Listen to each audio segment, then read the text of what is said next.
Shalom keluarga damai, selamat bergabung kembali dalam ibadah online GKI Damai pada hari ini. Sebelum kita memulai ibadah kita pada hari ini, ada beberapa informasi untuk keluarga damai. Mengundang jemaat untuk menghadiri persekutuan doa pagi melalui aplikasi Zoom dan juga WA pada hari Sabtu pukul 6 pagi. Persekutuan doa pagi minggu ini akan dipimpin oleh Pendeta Samuel Kristiono. Bagi jemaat yang ingin berpartisipasi, dapat menghubungi pengurus sektor atau menghubungi Penatua Trisnawati pada nomor berikut ini. Bagi kaum dewasa muda, meski nggak bisa ketemu secara fisik, kita tetap semangat bersekutu melalui YoLine, Yogurt Online. Persekutuan via Zoom dewasa muda diadakan tiap Sabtu pukul 8.30 malam.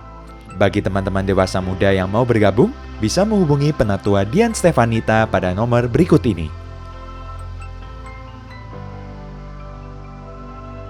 Demikianlah informasi untuk keluarga damai. Marilah kita menyiapkan hati kita karena ibadah akan segera dimulai.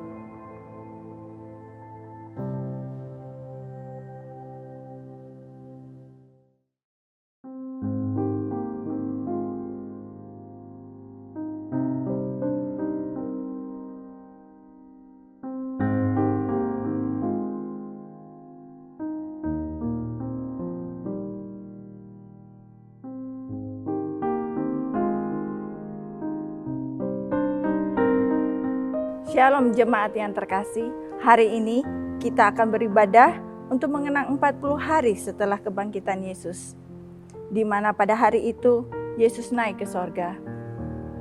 Ibadah hari ini akan dilayani oleh Pendeta Samuel Kristiono dengan mengusung tema Pembawa Kabar Sukacita.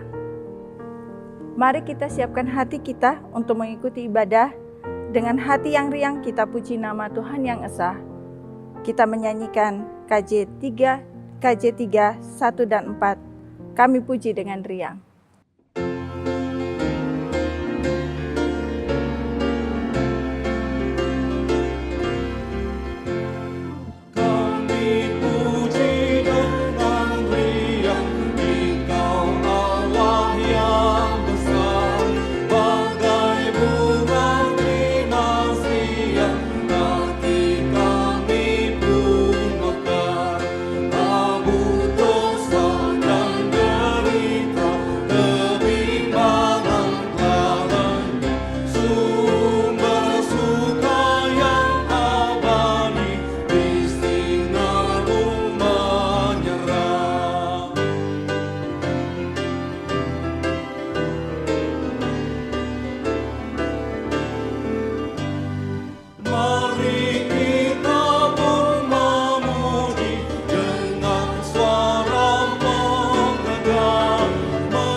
Pertolongan kita datangnya dari Tuhan yang menciptakan langit dan bumi, yang tetap setia untuk selama-lamanya dan yang tidak pernah meninggalkan perbuatan tangannya.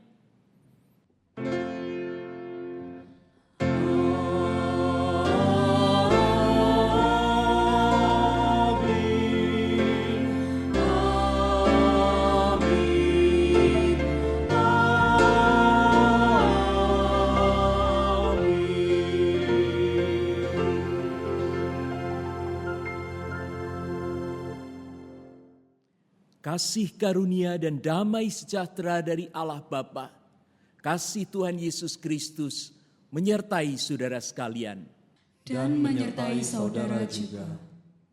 Kisah 1 ayat 10 dan 11 mencatat keadaan saat Tuhan Yesus naik ke surga dan para murid menatap ke langit. Tiba-tiba berdirilah 2 orang yang berpakaian putih dekat mereka dan berkata, "Mengapa kamu berdiri menatap ke langit?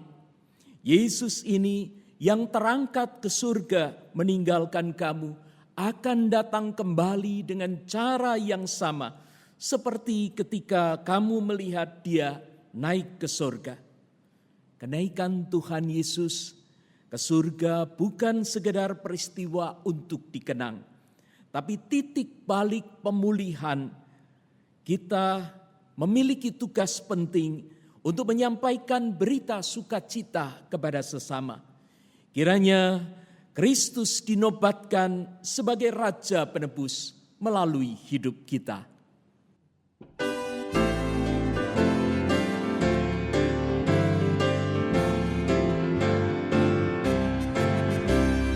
Dia nobatkanlah Sang Raja Penebus, bahana surga bergema, memuji Dia terus. Hai bangun jiwaku, bernyanyilah serta memuji Juru Selamatku kekal selamanya.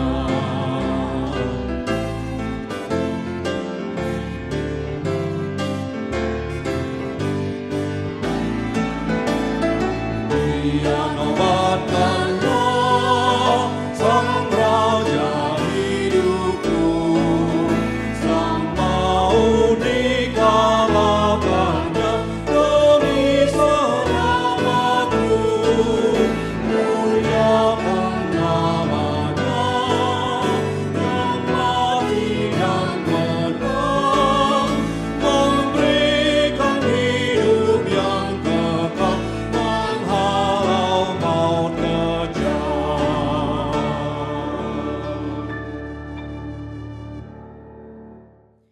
Harus diakui, situasi sulit yang membelit ini membuat kita gagal dan putus asa. Ketakutan yang menghadang membuat kita makin terpuruk. Bahkan tidak lagi mengenali apa dan siapa yang sesungguhnya mengancam kita. Harapan dan masa depan seolah dicuri dan dibawa lari dari iman yang mulai usang. Dalam lelah dan payah, mari bersimpuh mengakui kerapuhan diri. Dalam hening kita menyesali dosa dan ketidakmampuan kita.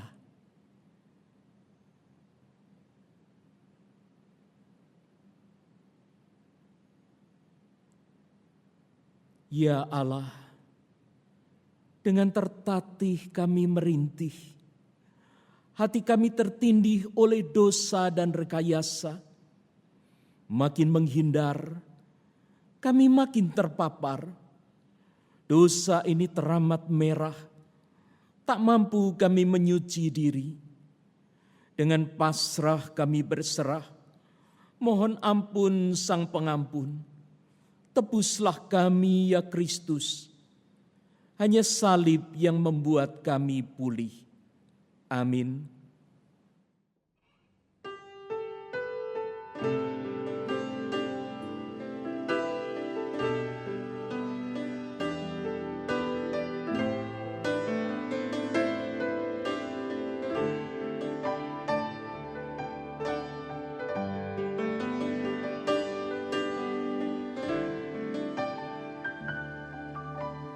Hanya Kau Tuhan di hidupku, Kau berikan hidup yang baru. Darah-Mu menyucikan, memberikan hatiku, menyatakan Kaulah segalanya. Engkaulah sumber pengharapan,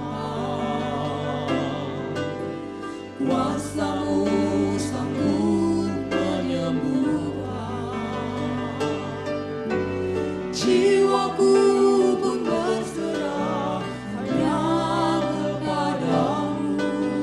Yesus, Kaulah segalanya. Karena salibmu ku hidup, karena salibmu ku menang. Engkau yang berkuasa sanggup untuk melakukan mujizatmu. Karena salibmu ku hidup, karena salibmu ku menang. Engkau yang berkuasa sanggup untuk melakukan mujizatmu di hidupku.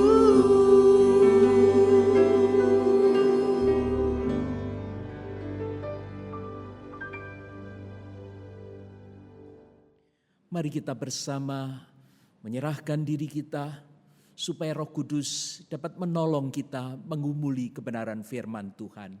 Kita berdoa. Ya Bapa yang penuh kasih, ketika kami menyadari akan panggilan kami sebagai pemberita, sesungguhnya pengalaman yang sangat berharga telah terjadi dalam kehidupan kami. Yaitu ketika kami ditebus dari dosa, kami mengalami keselamatan dan menerima hidup yang kekal. Namun demikian Bapa, seringkali kami kurang dapat memahami akan panggilan kami. Panggilan sebagai pemberita yang seharusnya meletakkan kasih kepada sesama. Mereka juga butuh keselamatan. Bukankah Engkau juga ingin supaya mereka menerima keselamatan itu? Bapa, pada saat ini kami datang. Kami mau ya Bapa mengambil bagian kami untuk memberitakan kabar sukacita, supaya mereka pun boleh mengalami keselamatan yang dari Allah. Karena itu di dalam Kristus Sang Penebus, kami mempersembahkan hati kami. Amin. Mari saudara yang dikasihi Tuhan, kita bersama mendengarkan pembacaan Injil Tuhan Yesus Kristus menurut Lukas pasal 24 ayat 44 hingga 53.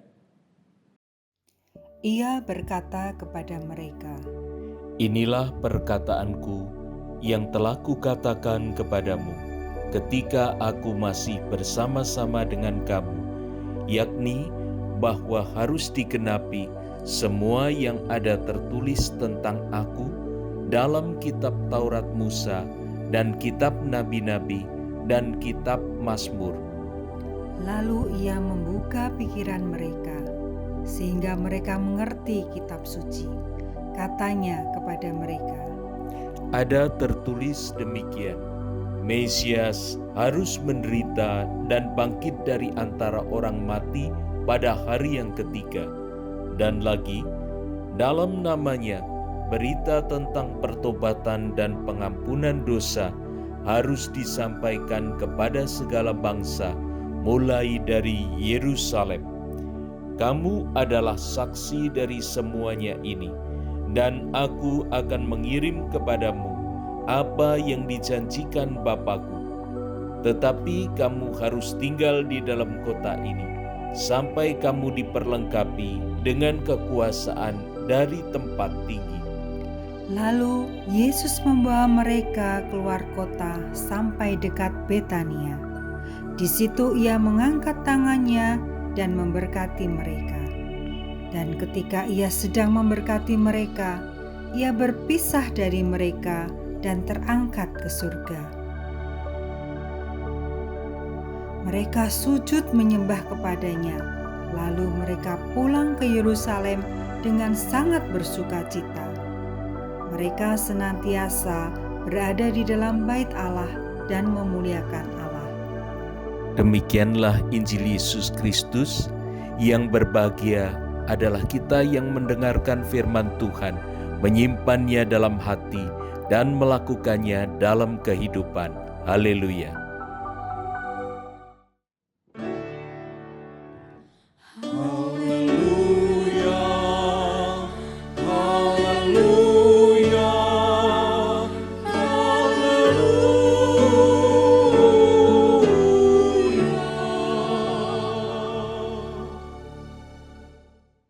Saudara yang dikasihi Tuhan, akhir-akhir ini kita lebih banyak mendengar berita duka cita.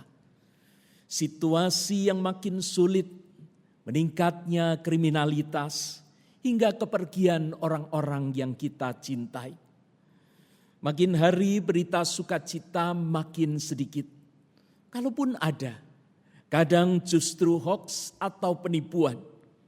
Sebetulnya berita sukacita yang kita harapkan itu seperti apa?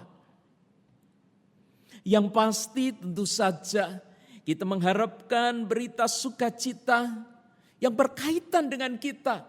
Ada dua hal penting yang membuat hati kita bersukacita ketika mendengarkan berita itu. Yang pertama adalah relevansi berita itu dengan kita. Dan yang kedua, sejauh mana penyampaian berita tersebut dapat meyakinkan kita. Saudara yang dikasihi Tuhan, ketika berbicara tentang relevansi, maka seringkali berita yang tidak berkaitan, tidak menarik bagi kita, cenderung kita abaikan. Dalam firman hari ini mari kita lihat, apakah berita yang disampaikan Tuhan Yesus cukup relevan dengan pergumulan para murid. Bukankah pada saat itu para murid sedang dicekam oleh ketakutan? Sebentar lagi Tuhan Yesus akan naik ke surga dan murid-murid akan tercerai-berai. Ini merupakan situasi genting yang membutuhkan kehadiran Tuhan Yesus untuk menguatkan. Para murid harus ingat bahwa kehadiran Kristus di dunia ini, kematiannya di kayu salib, serta kebangkitannya, itu semua berkaitan erat dengan pengampunan dosa dan keselamatan manusia.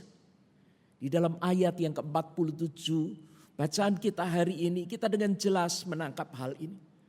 Berita ini sangat relevan bagi para murid, karena mereka adalah para pemberita Injil. Orang-orang yang harusnya menyampaikan berita sukacita ini kepada banyak orang.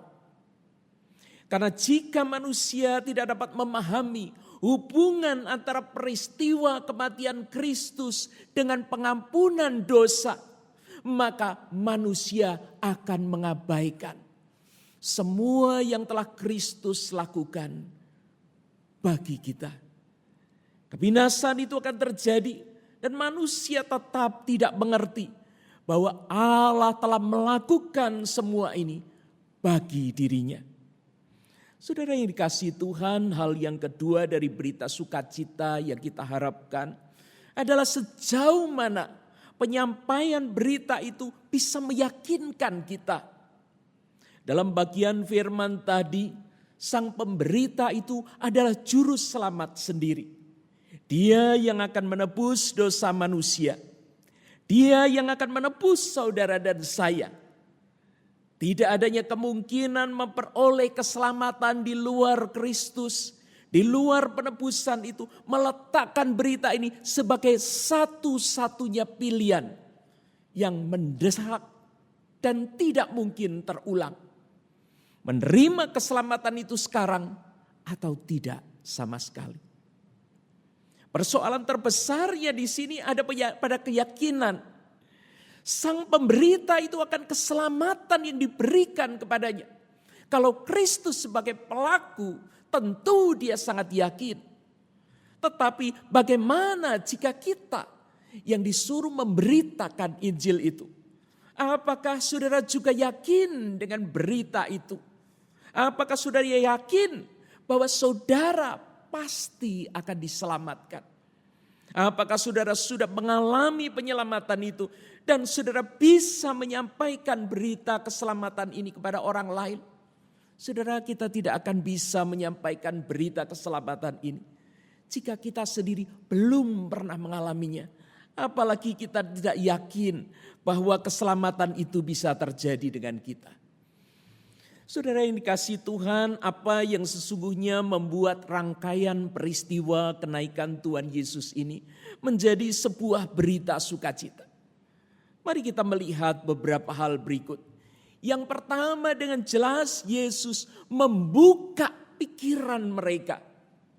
Melihat ketidakmampuan manusia untuk menghindar dari kebinasaan, maka Allah sendiri yang berinisiatif turun ke dalam dunia. Dia mati di atas kayu salib untuk menebus dan menyelamatkan kita semua. Nubuatan dari kitab Taurat mengenai janji keselamatan itu harus digenapi. Secara konsisten kitab suci sudah menyampaikan hal ini. Kematian Kristus menunjukkan betapa besar kasih Allah bagi kita. Semua yang dilakukan sepenuhnya untuk saudara dan saya. Ini bukan lagi tentang agama, apalagi tentang popularitas Kristus.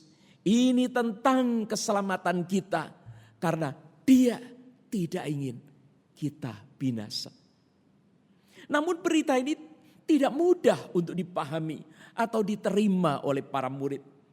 Sehingga Lukas mencatat di ayat ke-45 bahwa Yesus membuka pikiran mereka. Keterbukaan pikiran inilah yang membuat mereka memahami karya Allah.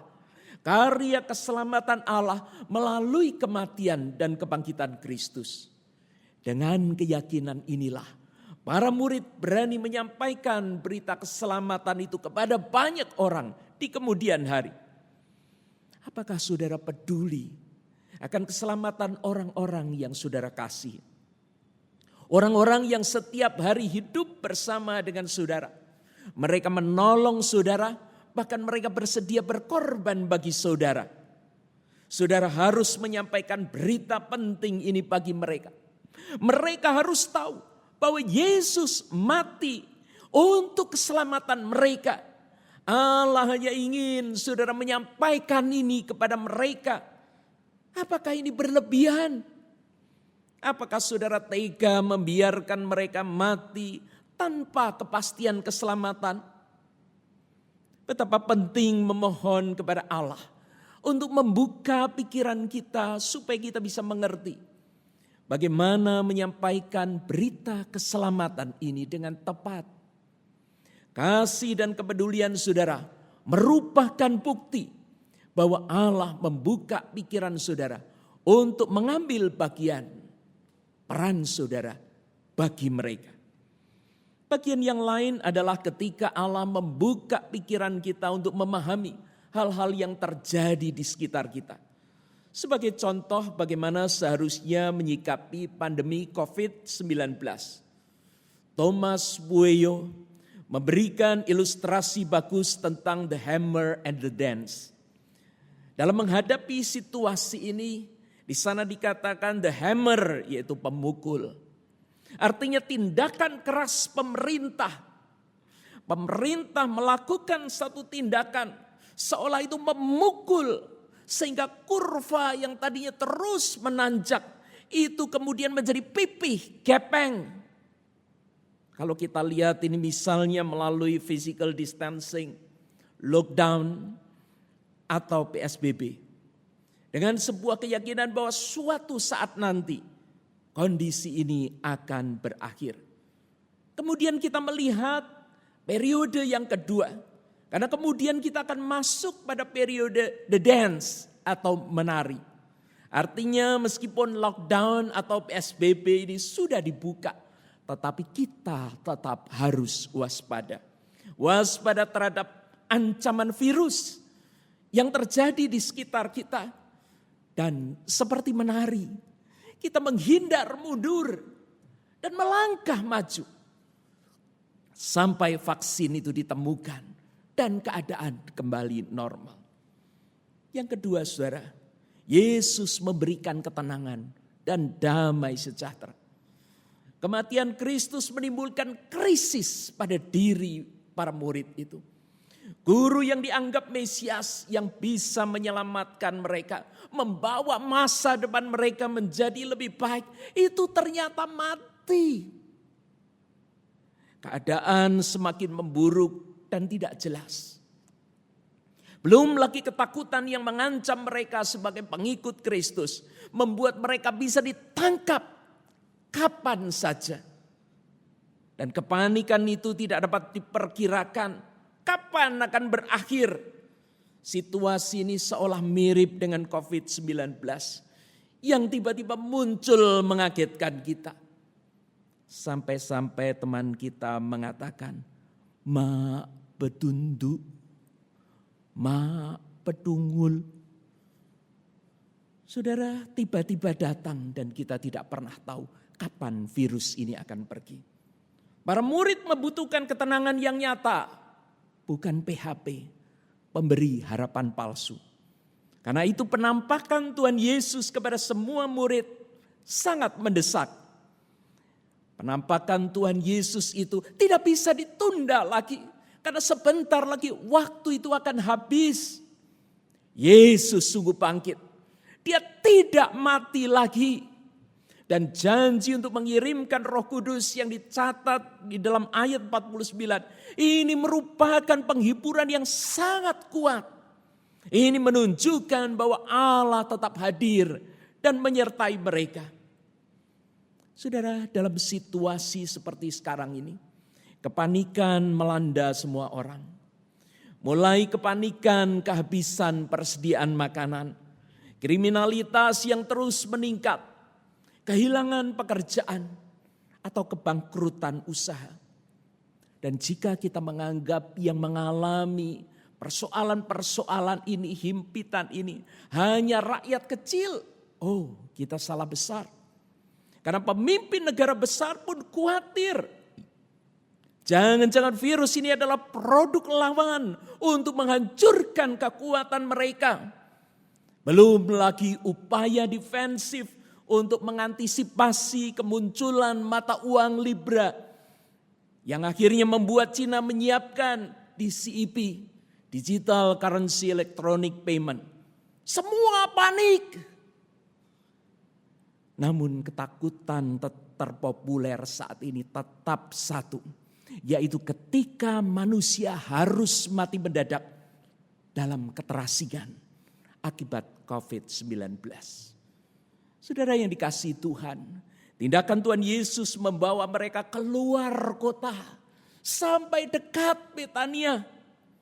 Ayat 50 mencatat itu. Ini membuat mereka menjadi tenang, membuat mereka teduh.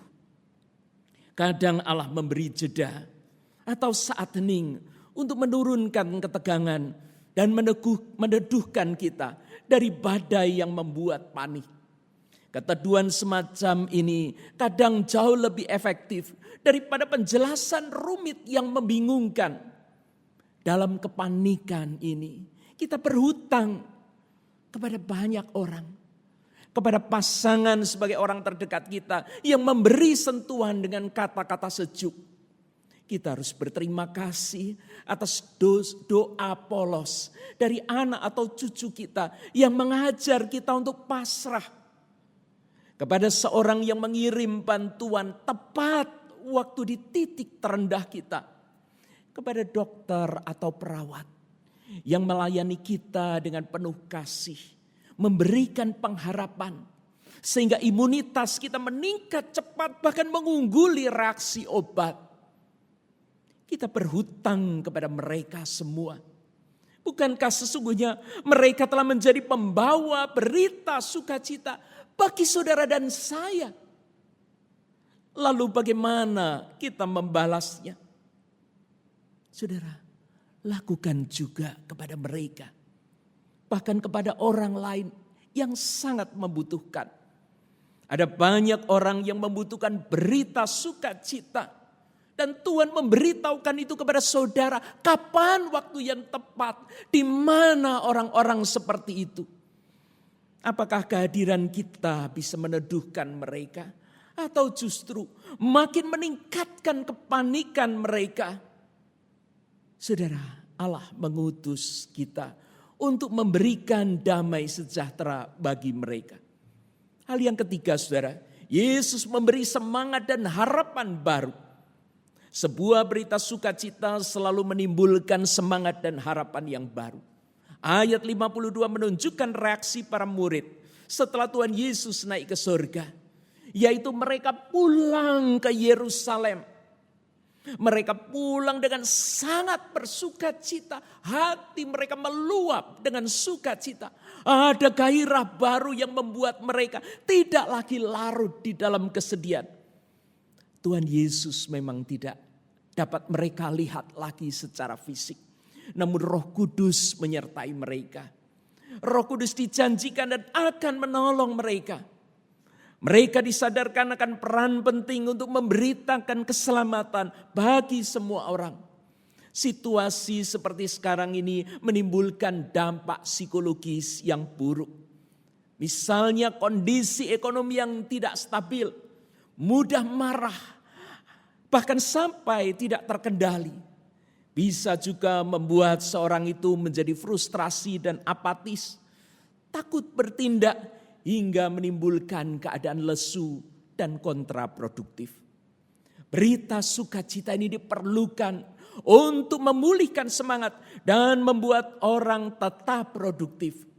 Kekuatan kita bukan sekedar kata-kata sugesti, namun pada firman Tuhan yang menyiapkan kita untuk menghadapi situasi yang akan terjadi.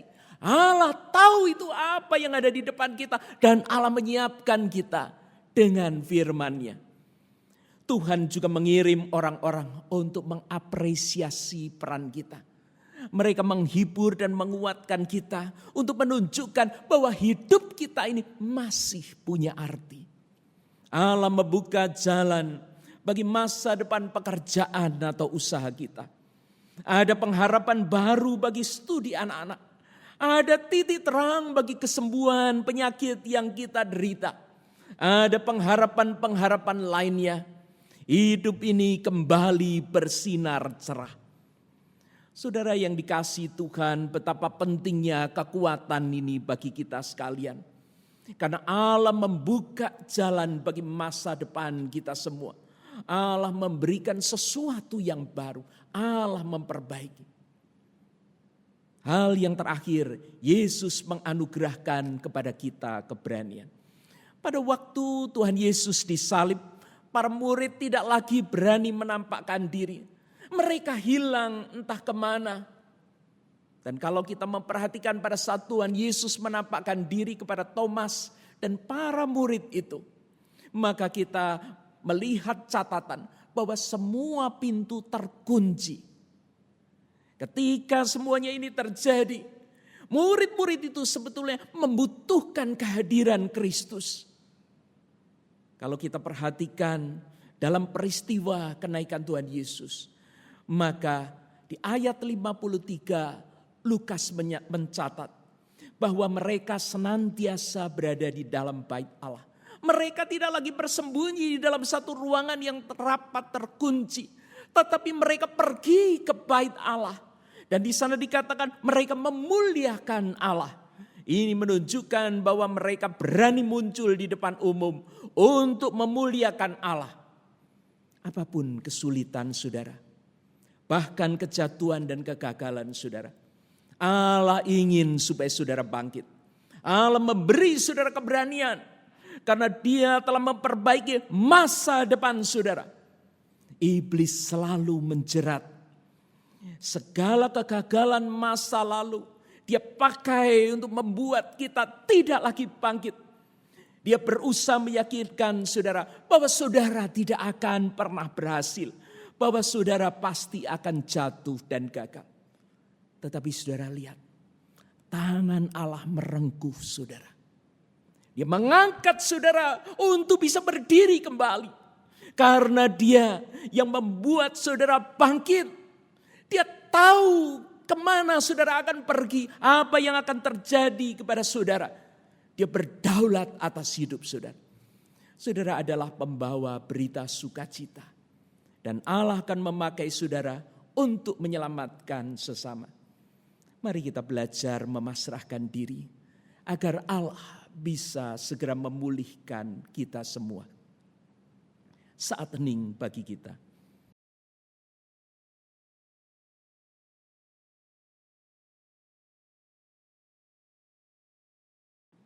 Mari kita bersama menaikkan doa syafaat. Ada beberapa pokok doa yang akan kita doakan bersama-sama. Saudara dapat menaikkan doa sesuai pergumulan saudara dalam beberapa poin penting ini. Yang pertama, kita akan melihat bahwa Allah memberi hikmat untuk membuat kita mengerti bagaimana menyampaikan kabar sukacita yang memberikan pengharapan dan pemulihan. Mari kita minta supaya Allah menunjukkan itu. Yang kedua, rekan-rekan yang terpapar COVID-19, baik yang dalam pemantauan maupun perawatan, supaya Tuhan menyembuhkan dan memulihkan. Yang ketiga, mari kita berdoa supaya rekan-rekan yang kehilangan dan ditinggalkan oleh anggota keluarganya, kita mohon supaya Tuhan menghibur dan menguatkan mereka. Kita mendoakan ketiga hal ini.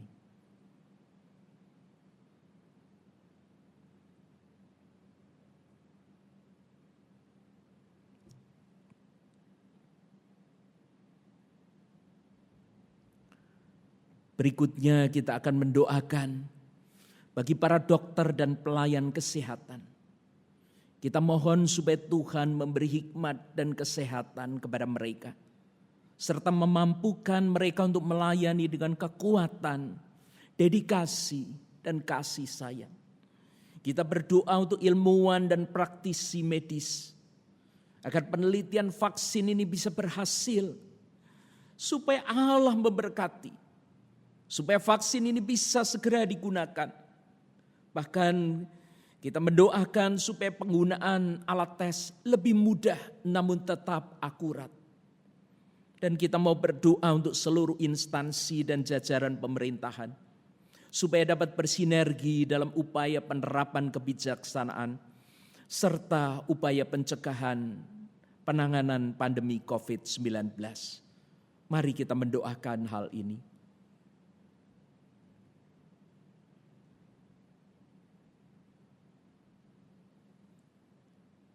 Bagian terakhir, kita akan mendoakan untuk krisis sosial yang terjadi. Ada krisis ekonomi dan krisis keamanan akibat COVID-19. Kita mohon supaya Tuhan menguatkan masyarakat untuk tetap berjuang dalam iman, hikmat dan ketulusan. Tidak tergoda untuk melakukan sesuatu yang menyimpang.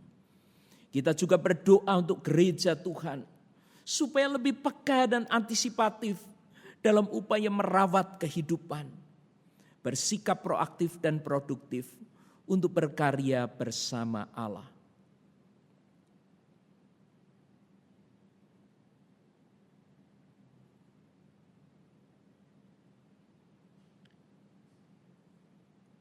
Ya Bapa, inilah doa-doa kami. Di dalam iman kami menyerahkan penuh segala pergumulan kami. Di dalam Kristus, Juru Syafaat kami, kami meletakkan iman kami. Amin.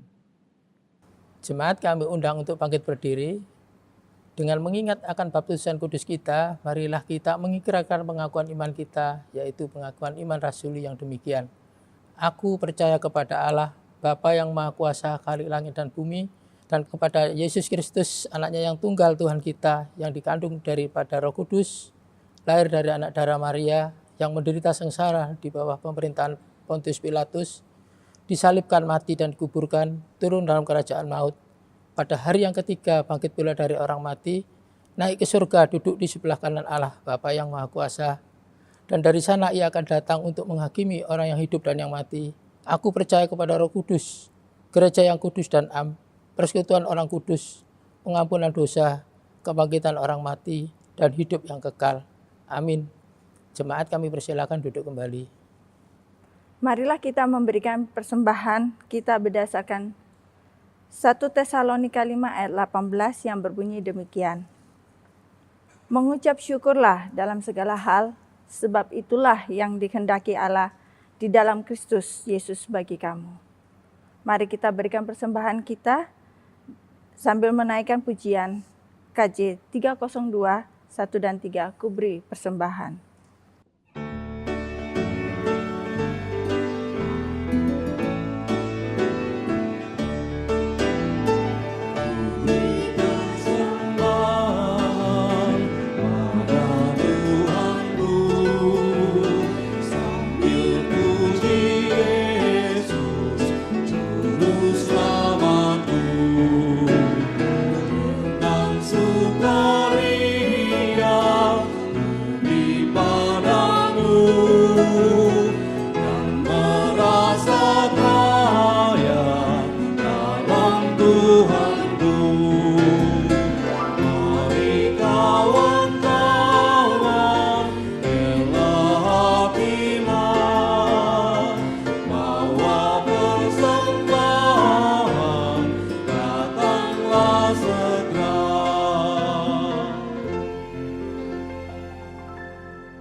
Mari kita berdoa membawa persembahan kita.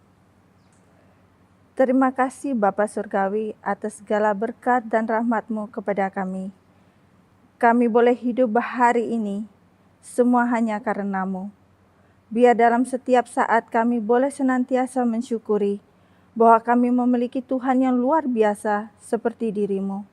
Hari ini kami berikan persembahan dari diri kami masing-masing yang terbaik, dan biar semua persembahan dari kami ini boleh menjadi berkat bagi gereja maupun orang lain yang membutuhkannya. Terima kasih Tuhan, terimalah doa syukur kami ini yang kami haturkan dalam satu nama yang telah menebus hidup kami, Tuhan Yesus Kristus. Amin.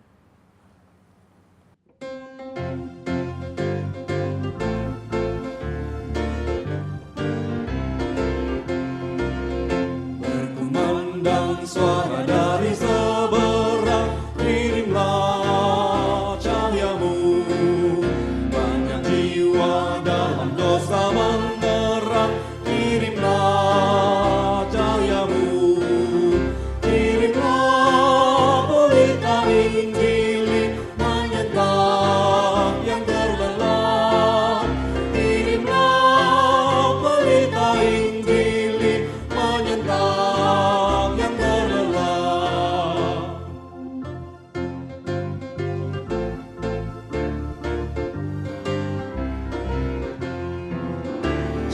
kita tinggal diam mendengar, kirimlah cahayamu. Injil Tuhan haruslah kita sebar, kirimlah cahayamu.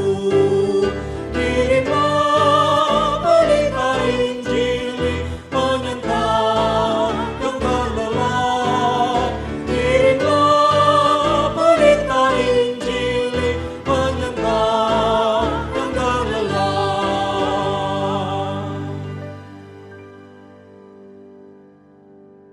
Jemaat yang dikasihi Tuhan, di akhir ibadah ini mari kita bersama membawa diri kita untuk menyerahkan hidup kita sepenuhnya kepada Tuhan, karena hanya dengan cara inilah Dia bisa memakai kita untuk menjadi pembawa berita sukacita. Kini arahkanlah hatimu kepada Tuhan. Kami mengarahkan hati kami kepada Tuhan. Jadilah saksi Kristus. Syukur kepada Allah. Terpujilah Tuhan. Kini dan selamanya. Kasih karunia Tuhan Yesus Kristus, kasih Allah Bapa dan persekutuan Roh Kudus menyertai saudara sekalian, mulai dari sekarang sampai Tuhan Yesus datang kembali. Amin.